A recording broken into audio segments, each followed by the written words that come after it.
right, let's talk about the Chicago Bears. Look, feeling a little bit better now, obviously getting your first win last Thursday against the Washington Commanders. Things are starting to look a little bit better when you look at the Chicago football team as a whole, but it's important to understand that how this team is structured in terms of the long-term success of the Bears. It wasn't built for this year. The Bears are setting themselves up for the future to be absolutely incredible. I think potentially one of the greatest moves in football history is in place right here. We've got a report from sportsmockery.com that kind of highlights that. Miles, if you want to throw up the report, I will read from it. Like we're talking about, again, what the Bears have in place here. This could be historically great. That sounds unbelievable to hear, according to the report, but events are unfolding that suggest the Bears GM, we're talking about Ryan Poles, pulled off a heist that may go down as an all-timer. It started when he sent the number 1 pick to Carolina for the 9th overall pick, a first in 2024 and a second in 2025, and of course, picking up great wide receiver DJ Moore. That 9th pick eventually became Darnell Wright. Early results are already in, and they're beyond promising. Those two are playing at or near a Pro Bowl level right now, yet that isn't even the best part. Carolina is currently 0-5. They're the only winless team left in the league, and they're not looking very good at that. I mean, the Bears currently hold the rights to the number 1 overall pick in 2024. That means they could have their choice of the best players in the draft class many believe is stacked. All right, so obviously, look, we're all caught up in the regular season right now. How good can the Bears be the rest of the way? Obviously not looking so great right now, even coming off the victory. But I think it's important to understand the whole structure and design of this football team is built for the long term. We've seen dynasties come out of situations like this. The Dallas Cowboys in the late 1980s with the Herschel Walker trade is the most obvious one. And this does sound kind of similar. Miles, I'm curious what your thoughts are on how the Bears are setting themselves up for the long term. I think very intelligently. But before I throw it over to you, Bears fans, look, you got a division rival game coming up, Minnesota Vikings. Here we go. This is a chance. Can you build off the Washington game? Give us your prediction, final score, Bears versus Vikings in the comment section below. But Miles, let me push it over to you now. What are your thoughts on the Bears setup right now? It seems to me no one is giving them their due. The fact that they're set up to be really, really good again in a year or two. Yeah, I think this was like a three-part trade. One, they get the immediate playmaker and a guy like DJ Moore. The next part of the trade has already happened. We see the draft pick for Darnell Wright that comes in play, and then finally the future draft pick of this year is the third part. Those first two parts already look really, really good. And let's talk about the here and now, like the past 2 games. Let's not focus on the first couple games. Those weren't great. Bears coming into their own now. DJ Moore, little modest 360 yards and 4 touchdowns in 2 games, and that's a pretty impressive stat line.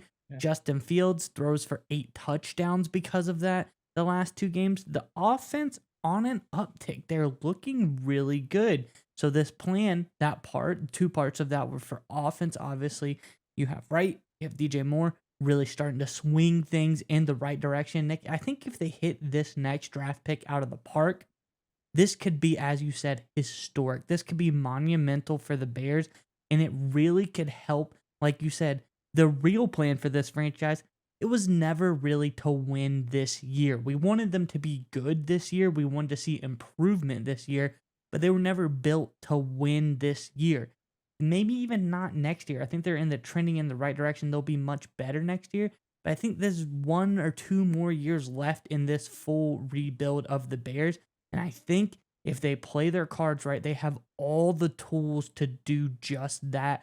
But Nick, it already looks like these 2 key players they got have put them in the right direction. I think this third one, Ryan Poles, is the guy that I want to pick him, wouldn't you say? He's definitely done a great job so far in terms of the moves he's made in terms of player selections and managing this roster. For the most part, nobody's perfect, of course.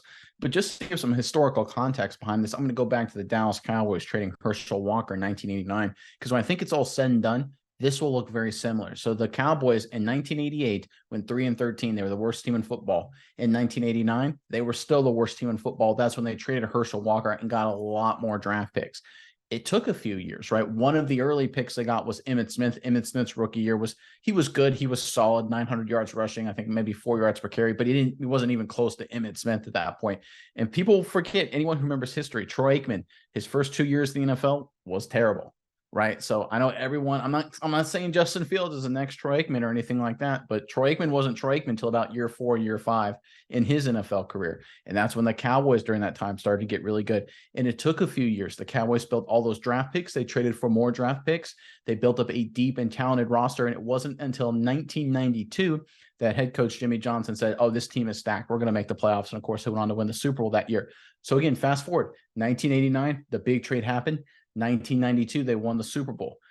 I'm not saying that's going to happen with the Chicago Bears, but there's just so much momentum in terms of the stockpile of assets the Bears have, and they're hitting on these guys. DJ Moore's turned to be everything they wanted to be. He's legit number one.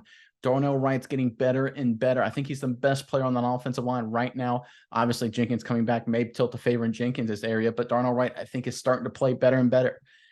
It's looking like the Bears are set up to be a great team in 2025. I know you're impatient. I know everyone wants to win now, but the reality is it takes time to build contenders. It took the Chiefs half a decade, and then Mahomes fell into their lap, right? It takes time, and I think the Bears right now are doing things the smart way. At times, it's going to look ugly, and it's looked pretty ugly. But I tell you what, when it's all said and done, when we fast forward a couple seasons and the Bears are winning 12, 13 games and making deep playoff runs, I think we'll look back at moments like these and remember, okay, they were doing things smart and they were doing for the long term.